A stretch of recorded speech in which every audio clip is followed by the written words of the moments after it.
الحمد لله الحمد لله رب العالمين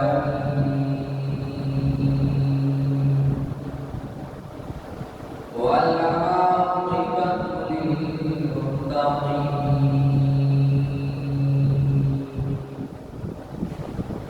والصلاة والسلام على أشرف الأنبياء والمرسلين أما بعد فأعوذ بالله من الشيطان الرجيم بسم الله الرحمن الرحيم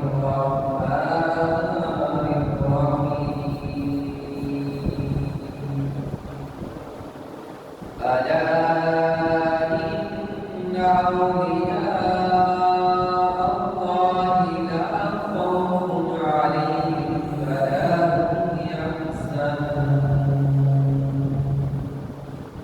الذين آمنوا وكانوا يتقون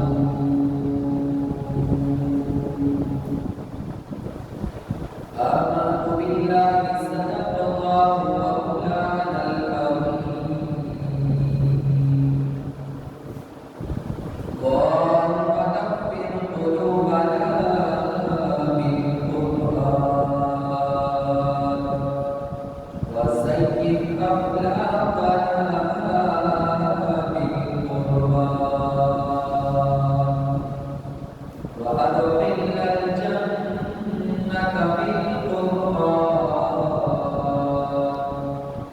ونجنا من النار بالقرآن قال الله تبارك وتعالى في شان حبيبه مخبرا وآمرا إن الله وملائكته يصلون على النبي يا أيها الذين آمنوا صلوا عليه وسلموا تسليما صلاة سلام عليك يا سيدي يا رسول الله صلاة سلام عليك يا سيدي يا حبيب الله وعلى آلك وأصحابك يا سيدي يا رحمة للعالمين اللہ رب العزت کے حسنا کے بعد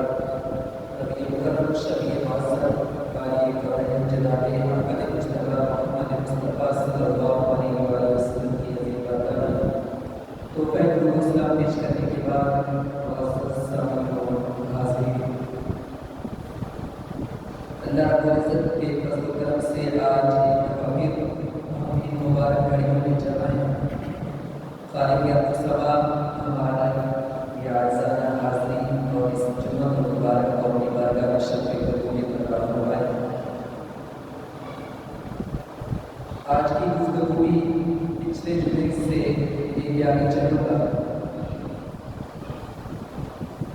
آج پچھلے جمعہ مبارک پر قرآن مجید فرقان حمید کی روشنی میں چند ایک آیات بینات آپ کے سامنے رکھی تھی، جس میں اولیاء کرام کی پہچان کے متعلق عرض کیا تھا۔ آج ایک دو حدیث مبارکہ پیش کرنے کے بعد چند ایک اولیاء کرام کے ملفوظات آپ کے سامنے رکھوں گا کہ وہ کیا فرماتے ہیں کہ اولیاء اللہ کون ہیں، یہ اولیاء اللہ کی پہچان کیا ہے۔ سب سے پہلے آپ کے سامنے ایک حدیث قدسی رکھتا ہوں جس کو امام بخاری نے بیان کیا کہ ام المؤمنین حضرت عائشہ صدیقہ رضی اللہ تعالی عنہا فرماتی ہیں کہ پیارے نبی کریم صلی اللہ علیہ وسلم نے ارشاد فرمایا کہ اللہ خالق کے سبب فرماتا ہے کہ جس نے میرے ولی میرے دوست کو اذیت دی، بس اس نے تحقیق مجھ سے جنگ کرنا جائز سمجھا۔ اور آگے رب فرماتا ہے میرا بندہ سب سے زیادہ قرب جس چیز کے ذریعے حاصل کرتا ہے وہ ہے وہ فرائض جو اس پر میں نے لاگو کیے ہیں۔ اور پھر فرمایا کہ اللہ رب العزت فرماتا ہے کہ بندہ ہمیشہ نفل کی ادائیگی کے ذریعے میرا قرب حاصل کرتا رہتا ہے، یہاں تک کہ میں اس سے محبت کرتا ہوں، اور جس کام کو کرتا ہوں اس میں کبھی بھی قد و پیش نہیں کرتا، جس قدر قص و پیش میں بندے کی روح قبض کرنے میں کرتا ہوں کہ ان کے لوگوں کو ناپسند کرتا ہے۔ اور فرمایا میں اسے تکلیف دینا پسند نہیں کرتا، حالانکہ موت سے نجات نہیں ہو سکتی۔ اسی سے ملتی جلتی ایک اور حدیث مبارکہ بھی ہے، وہ حدیث قدسی اور امام بخاری نے اس کو بھی روایت کیا ہے کہ جس نے فرمایا کہ جو بندہ میرے کسی ولی سے عداوت و بغض رکھتا ہے یا اس کو اذیت دیتا ہے وہ میرے خلاف اعلان جنگ کرتا ہے۔ اور پھر اسی طرح آپ نے فرمایا کہ بندہ میرا قرب سب سے زیادہ جس چیز سے حاصل کرتا ہے وہ فرائض ہے، اس کے بعد نوافل مسلسل بندہ ادا کرنے سے میرا قرب حاصل کرتا رہتا ہے۔ اور فرمایا کہ میں اس سے محبت کرتا ہوں یہاں تک کہ میں اس کے ہاتھ بن جاتا ہوں۔ اسی طرح فرمایا کہ میں اس کے کان بن جاتا ہوں جن سے وہ سنتا ہے، میں اس کی زبان بن جاتا ہوں۔ تو عرض کرنے کا مقصد یہ ہے کہ اولیاء اللہ کی شان جو حقیقی ولی ہے اس کو اللہ رب العزت نے قرآن مجید میں ارشاد فرمایا، احادیث مبارکہ میں بھی ذکر کیا گیا، ان کی پہچان بھی بتائی گئی، اور سب سے پہلی جو چیز بتائی حدیث قدسی جو میں نے آپ کے سامنے رکھی کہ فرمایا کہ سب سے جو بڑی چیز ہے، جو اہم چیز ہے جس سے بندہ رب کا قرب حاصل کرتا ہے وہ فرائض کیے رہتے ہیں۔ جو چیزیں خالق کے اندر سوال بندے پر فرض کی ہیں اس کی ادائیگی سے ہی بندہ اللہ رب العزت کا قرب حاصل کر سکتا ہے۔ اور پھر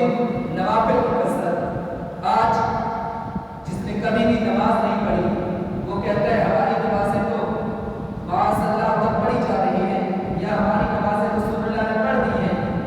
وہ ولایت کا دعویٰ کرے تو یہ کتنا بڑا جھوٹ ہے کہ اللہ رب العزت خود فرما رہا ہے کہ قرب کا سب سے بڑا ذریعہ فرائض اور اس کے بعد نوافل ہے۔ اور آج وہ لوگوں کو کیا حکم دے گا، لوگوں کو کیا ترغیب کرے گا، وہ خود بھی نہیں کرتا۔ حضور غوث اعظم رحمۃ اللہ علیہ فرماتے ہیں کہ ولی کی سب سے بڑی کرامت ہی یہ ہے کہ نبی مکرم صلی اللہ علیہ وآلہ وسلم کے احکام پر عمل پیرا ہوتا ہے اور سنت مصطفیٰ پر عمل کرتا ہے۔ آج ہر بندہ کرامتیں کرنے میں چکر ہے کہ ولی کو ہوگا، پیر کو ہوگا جس کی زیادہ کرامتیں ہوں، تو حضور غوث اعظم فرماتے ہیں کہ کرامت سب سے بڑی کرامت یہ ہے کہ نبی مکرم صلی اللہ علیہ وآلہ وسلم کی سنت پر عمل پیرا ہوتا ہے۔ اور نظام الدین اولیاء رحمۃ اللہ علیہ فرماتے ہیں کہ پیر وہ ہے جو شریعت، طریقت اور حقیقت کا عالم ہو، جب ایسا ہوگا تو کبھی شریعت کے خلاف بات نہیں کرے گا۔ شیخ سعدی علیہ رحمۃ فرماتے ہیں کہ حضور کا دامن چھوڑ کر اگر کوئی بندہ صفا کا راستہ حاصل کرنا چاہے، ولایت حاصل کرنا راستہ حاصل کرنا چاہے تو آپ فرماتے ہیں یہ ناممکن ہے، یہ ہو ہی نہیں سکتا کہ کوئی بندہ اپنے آپ کو ولی بنانا چاہے اور وہ شریعت بندی کو چھوڑ دے، یہ ناممکن ہے۔ اسی طرح امام جنید بغدادی رحمۃ اللہ علیہ فرماتے ہیں کہ طریقت کا راستہ وہ ہے کہ بندے کے دائیں ہاتھ میں قرآن مجید ہو اور بائیں ہاتھ میں حدیث رسول ہو، تب بندہ ولی ہو سکتا ہے۔ اگر کوئی قرآن مجید کو چھوڑ کر ولایت کا دعویٰ کرے تو وہ بھی جھوٹا ہے، اور کوئی سنت رسول احادیث نبویہ کو چھوڑ کر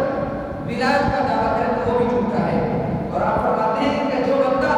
یہ دونوں روشنیاں، یہ دونوں شمع لے کر چلے گا وہ طریقے کے راستے پر ہوگا اور وہ منزل مقصود تک پہنچے گا۔ جو ان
اللہ کا نہیں سکتا. اللہ رب العزت ہمیں بھی اور یا اللہ کی پہچان